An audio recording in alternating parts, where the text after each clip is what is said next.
Olá, nós estaremos fazendo agora uma ampliação do que é o Antigo Testamento. Será uma continuação. E, diante da mesma pergunta, o que é o Antigo Testamento? O Antigo Testamento é uma coletânea de livros que é como tanto a tradição cristã, mas também ao judaísmo.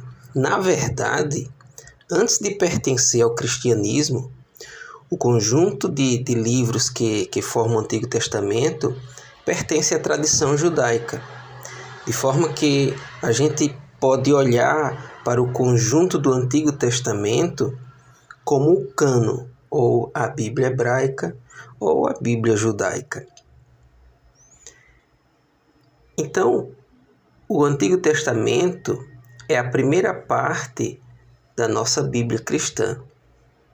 Ou seja, o Antigo Testamento é para nós cristãos, quando olhamos para ele, olhamos como a primeira metade da revelação de Deus para nós, sendo complementado pelo Novo Testamento.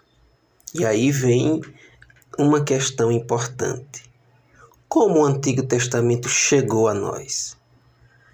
E aí, nesse sentido, os estudiosos do Antigo Testamento não sabem exatamente quais caminhos, quais processos passaram todos os livros até que fosse formado e até que chegasse a nós. Os estudiosos têm alguns indícios de como esse texto se revelou, no sentido de ter se revelado aos seus servos. E aí, nós encontramos esses indícios quando a Bíblia algumas vezes nos diz, e disse o Senhor.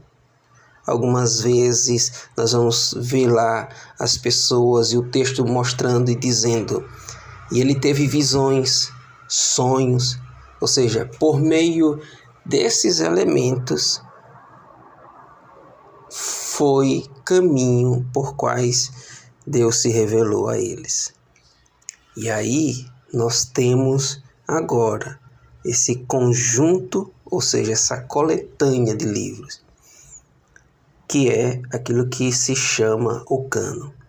Então, qual é a sequência?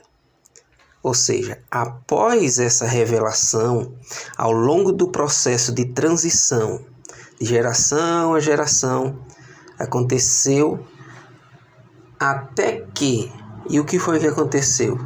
Ou seja, o texto, ele veio se tornando, ou seja, até que ele se tornasse um conjunto, uma coletânea de textos escritos. E aí chega para nós na forma de cânon. E a palavra cânon significa regra, ou seja, um conjunto de textos autorizados para um determinado segmento de fé. Então, nós temos agora as divisões do Antigo Testamento. E ele está dividido em 4 partes.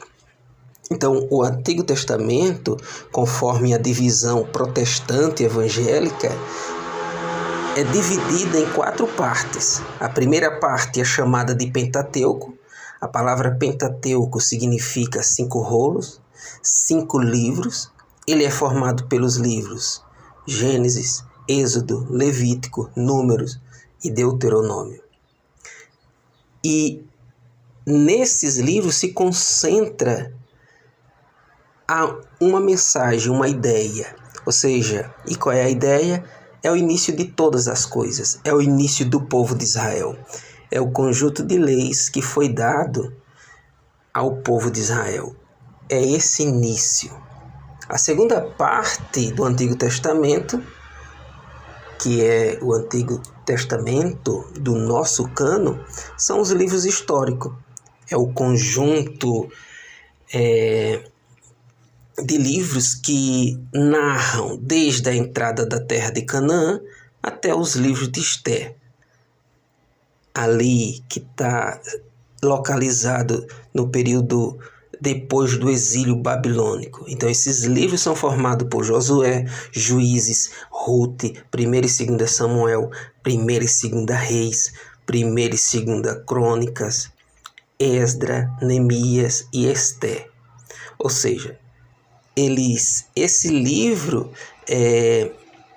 eles contam a jornada do povo de Deus desde a conquista de Canaã até a restauração no período da dominação persa. A terceira parte do nosso cânon do Antigo Testamento é formado pelos livros poéticos. É uma coletânea bastante grande e variada de livros que são escritos na forma de poesia, de poemas que expressam tanto cântico quanto poemas didáticos, poemas de lamento, ou seja, lamentos do Israel antigo ou do antigo Israel, e a fé desse povo. Esses livros são Jó, Salmos, Provérbios, Eclesiastes e Cantares. Mas detalhe, além desses livros, também está lá o livro de Lamentações. Ele deve ser visto como esse conjunto de livros poéticos. Por quê? Porque apesar de na nossa Bíblia estar após o livro de Jeremias, ele contém 5 poemas de lamentações, vamos assim dizer, que é um lamento, na realidade, está lamentando a destruição da cidade de Jerusalém.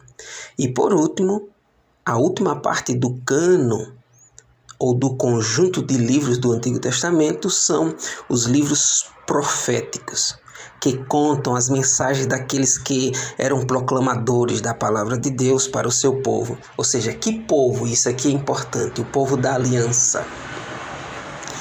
Eles trouxeram ao povo a memória do Êxodo e falaram das promessas de julgamento. E eles são divididos entre maiores e menores. E essa só é uma divisão didática. E a sua mensagem, as suas pregações incluem julgamento, esperança e salvação.